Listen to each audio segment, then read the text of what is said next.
इस वीडियो में मैं आपको सिंटैक्स के अंतर्गत रूल्स ऑफ प्रोनाउन में तीसरा पार्ट बताने चल रहा हूँ। इसके पहले दो पार्ट बता चुका हूँ, दोनों पार्टों में प्रोनाउंस के नियम बताए हैं। अब ये तीसरा पार्ट आपको बताने चल रहा हूँ। लिखिए, रिफ्लेक्सिव प्रोनाउन अकेला कभी भी किसी वर्ब का रिफ्लेक्सिव प्रोनाउन अकेला कभी भी किसी वर्ब का सब्जेक्ट नहीं बन सकता है। उससे पहले कोई नाउन या प्रोनाउन अवश्य आता है। उससे पहले कोई नाउन या प्रोनाउन अवश्य आता है। अब रिफ्लेक्सिव प्रोनाउन क्या है तो आप इसको भी जान लीजिए। जितने सेल्फ या सेल्फ्स लगे हुए हैं वो रिफ्लेक्सिव प्रोनाउन होते हैं। जैसे myself, yourself, himself, herself, yourselves, ourselves, themselves, ये सभी जो है रिफ्लेक्सिव प्रोनाउन हैं और ये अकेले वाक्य का सब्जेक्ट नहीं हो सकते हैं।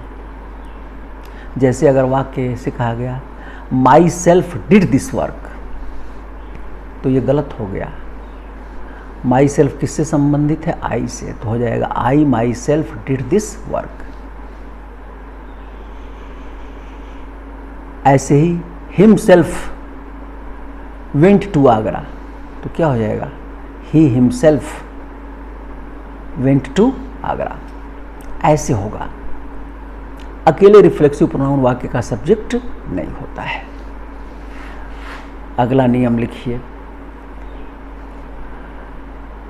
Avail, AVAIL, avail, betake, BETAKE, betake, comma, absent, absent, comma, pride, pride, comma, enjoy, enjoy, comma, drink, drink, फिर comma, oversleep, OVERSLEEP, oversleep, comma, resign, RESIGN, resign, comma, apply, APPLY, apply, comma, avenge, AVENGE, AVENGE, avenge, बदला लेना, आदि, आदि। इन सभी क्रियाओं के बाद, इन सभी क्रियाओं के बाद रिफ्लेक्सिव प्रोनाउन का प्रयोग अवश्य होता है। रिफ्लेक्सिव प्रोनाउन का प्रयोग अवश्य होता है।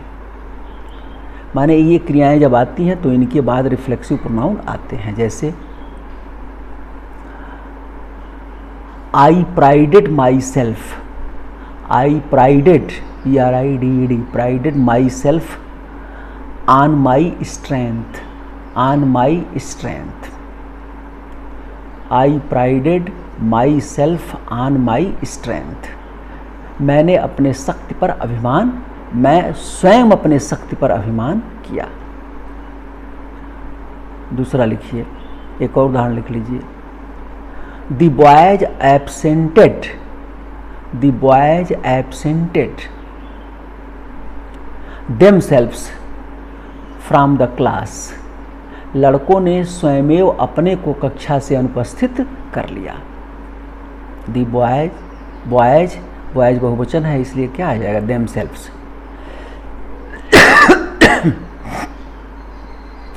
We enjoyed, we enjoyed, ENJOYED, enjoyed ourselves, ourselves in the fair, in the fair, हम लोगों ने स्वयं मेले में आनंद लिया। तो enjoyed है इसलिए ourselves लगा है। अगला नियम लिखिए, आइदर और नाइदर दो वस्तुओं या व्यक्तियों के संबंध में प्रयोग होता है। आइदर या नाइदर दो वस्तुओं या व्यक्तियों के संबंध में प्रयोग होता है। दो से अधिक वस्तुओं या व्यक्तियों के संबंध में, दो से अधिक व्यक्तियों या वस्तुओं के संबंध में एनी, ANY, एनी, या नन, NONE, नन का प्रयोग करते हैं।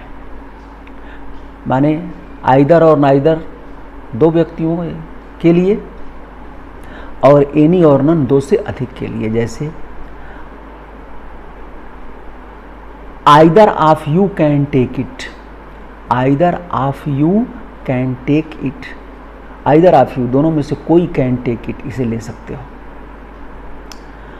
Neither of the two pens, neither of the two pens PENS is cheap, is cheap, neither of the two pens is cheap, दोनों कलमों में से कोई भी सस्ती नहीं है। दो के बीच के लिए नाइदर हुआ है। और दो से अधिक के लिए नन का प्रयोग करते हैं। जैसे none of the 5 boys, none of the 5 boys can do this work, can do this work, तो 5 लड़के हो गए इसलिए नन का प्रयोग हुआ।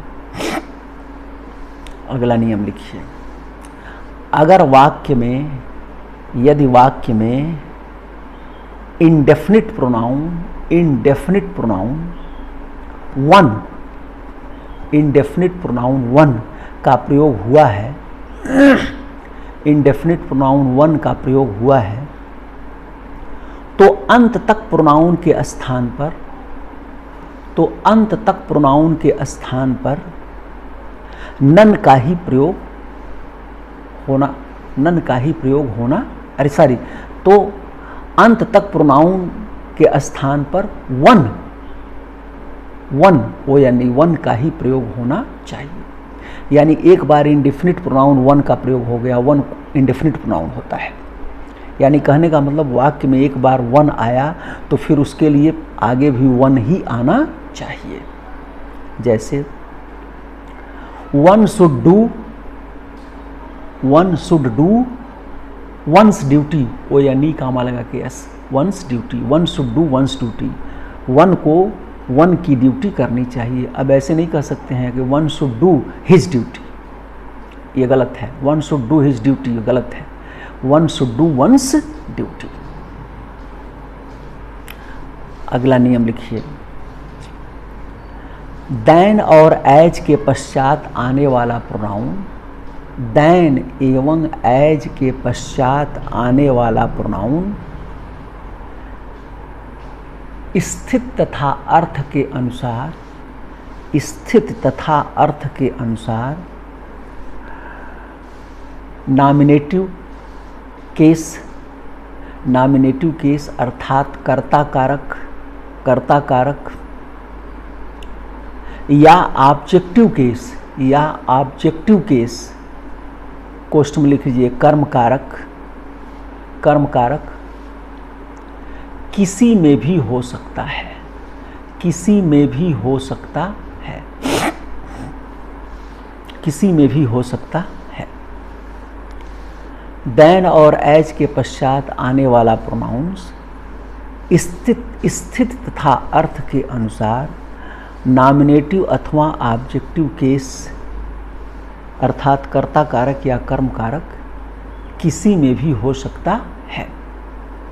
जैसे I am not as rich as he is, he, तो एज के बाद ही आया, क्योंकि यहाँ आई आया है, आई की तुलना किया गया है, कर्ता कारक है आई, तो फिर कर्ता कारक होगा। I am not as rich as, मैं उतना धनवान नहीं हूँ जितना ही इज वह है, चाहे सी इज वह है, चाहे यू आर तुम हो, मैंने कोई कर्ता कारक ही आएगा। दूसरा भी उदाहरण लिख लीजिए, ही likes you better than, he likes you better than me, than me, तो यहाँ यू की तुलना ही लाइक्स, वह तुम्हें, वह पसंद करता है यू तुमको, बेटर ज़्यादा अच्छा, देन मी मेरे अपेक्षा, तो मी इसलिए आया क्योंकि यू ही कर्म कारक है। यहाँ यू कर्म कारक है, कर्ता कारक नहीं है, क्योंकि क्रिया के बाद आया है, ही लाइक्स के बाद आया है, he likes you better than he likes me. तो इस प्रकार ये प्रोनाउंस के नियम रहे, मेरे ख्याल से आप इसको विधिवत समझ लिए होंगे। अब इसमें जो है कुछ उदाहरण भी आप देख लीजिए, फटाफट लिख लीजिए और उसको देखिए, हल करा रहा हूँ। I and you have done it, I and you have done it. इसमें क्या गड़बड़ी है? आई फर्स्ट पर्सन है, यू सेकंड पर्सन है, तो नियम क्या कहता है? पहले सेकंड पर्सन आना चाहिए 231 के क्रम में।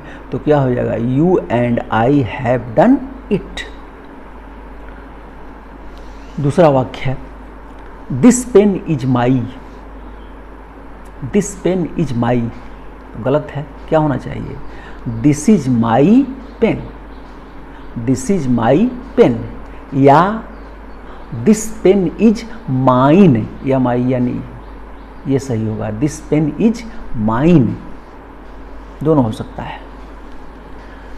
तीसरा है, what is it which troubles you so much, what is it which troubles you so much. इसमें क्या गड़बड़ी है? व्हाट इज इट विच आया है, तो जब व्हाट या इंट्रोगेटिव प्रोनाउन व्हाट से शुरू होता है या हूँ से शुरू होता है, तो उसके बाद रिलेटिव प्रोनाउन के रूप में क्या आता है? दैट आता है। तो यहाँ क्या होना चाहिए? What is it that troubles you so much, what is it that troubles you so much. इसके बाद है, you and I have done my task, you and I, you ठीक ही है, and I, you second person, I first person, क्रम ठीक ही है। Have done my task, अब इसमें गड़बड़ी क्या है? माई लगा हुआ है, और नियम है कि जब प्रोनाउन में यू के बाद आई आ जाता है या आई रहता है, आगे कुछ भी हो, तो उसके साथ प्रोनाउन क्या आता है? आवर, तो हो जाएगा you and I have done our task. One should keep his word, one should keep his word, इसमें क्या गड़बड़ी है? अब तो पहले वन आया है, तो वन के लिए फिर वंस ही आना चाहिए, तो हो जाएगा one should keep once word, one should keep once word. Home book is this, home book is this, तो बुक है, इसके पहले पजेसिव प्रोनाउन आना चाहिए, पजेसिव केस में है तो पजेसिव प्रोनाउन आना चाहिए, तो क्या हो जाएगा?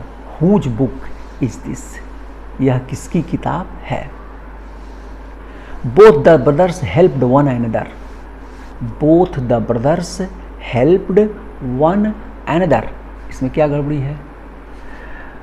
तो बोथ है, बोथ माने दोनों, तो दो के लिए वन अनदर्स नहीं आता है, ईच अदर आता है, तो हो जाएगा both the brothers helped each other. It is I who has done it, it is I who has done it, क्या गड़बड़ी है इसमें? इट इज आई हूँ आया है, तो हूँ कर्ता कारक में होता है, रिलेटिव प्रोनाउन है, तो हूँ के बाद जो क्रिया होगी आई के अनुसार होगी, तो क्या हो जाएगा? इट इज आई हूँ और आई के साथ हैव लगता है, who have done it, it is I who have done it. अगला है, none of the two sisters, TWO, two sisters is married, दोनों बहनों में से कोई भी शादीशुदा नहीं है, तो दो के लिए नन आता ही नहीं है, नाइदर आता है, तो क्या हो जाएगा? Neither of the two sisters is married. One should take care of his health, गलत हो गया, क्या होना चाहिए? वन के साथ फिर वन ही आना चाहिए, तो क्या हो जाएगा? One should take care of one's health.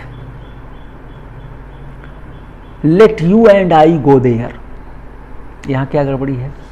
देखिए एक चीज छूट गया, आप याद रखिए, लेट के बाद हमेशा ऑब्जेक्टिव केस का प्रोनाउन आता है, नोट लिख लीजिए इसको और बिल्कुल याद रखिएगा कि लेट के बाद हमेशा ऑब्जेक्टिव केस का ही प्रोनाउन आता है।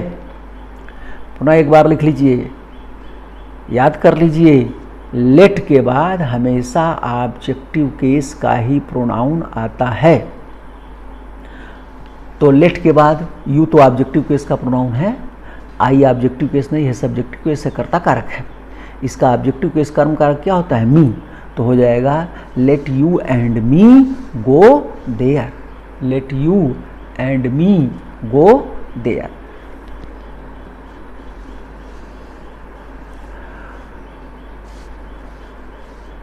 Those who came late they should stand, क्या गड़बड़ी है इसमें? Those who came late they should stand, तो इसी दोज के लिए आया, दोज करता है तो फिर दे की आवश्यकता नहीं है, तो क्या होना चाहिए? Those who came late should stand, ये है। Whose did you punish, whose संबंध कारक है तो इसके बाद कोई नाउन आना चाहिए, नाउन है नहीं, तब फिर जो है यहाँ कर्म कारक होना चाहिए। तो क्या हो जाएगा? होम डिड यू पनिश, आपने किसको दंडित किया? Whom did you punish. अगला है I who are your friend will help you, I who are your friend will help you. तो आई के लिए हु आया है तो हु के बाद जो क्रिया होना चाहिए आई के अनुसार होना चाहिए, तो क्या हो जाएगा? I who am your friend will help you. और लास्ट एक और देख लीजिए, he availed of the opportunity, he availed of the opportunity. आप जानते हैं अवेल्ड के साथ रिफ्लेक्सिव प्रोनाउन का प्रयोग होता है, तो क्या हो जाएगा? ही अवेल्ड हिमसेल्फ, ही है तो इसका रिफ्लेक्सिव प्रोनाउन क्या हो जाएगा? Himself. He availed himself of the opportunity, he availed himself of the opportunity. तो आपको मैंने 15 उदाहरण भी दे दिया। अब आप विधिवत समझ गए होंगे प्रोनाउन का सही प्रयोग। अब आप इसको कई बार पढ़िए, समझिए, जहाँ ना आवे समझ में कमेंट लिखिए, मुझसे संपर्क करिए इसी के माध्यम से, फिर मैं आपको बताऊंगा। बहुत बहुत धन्यवाद।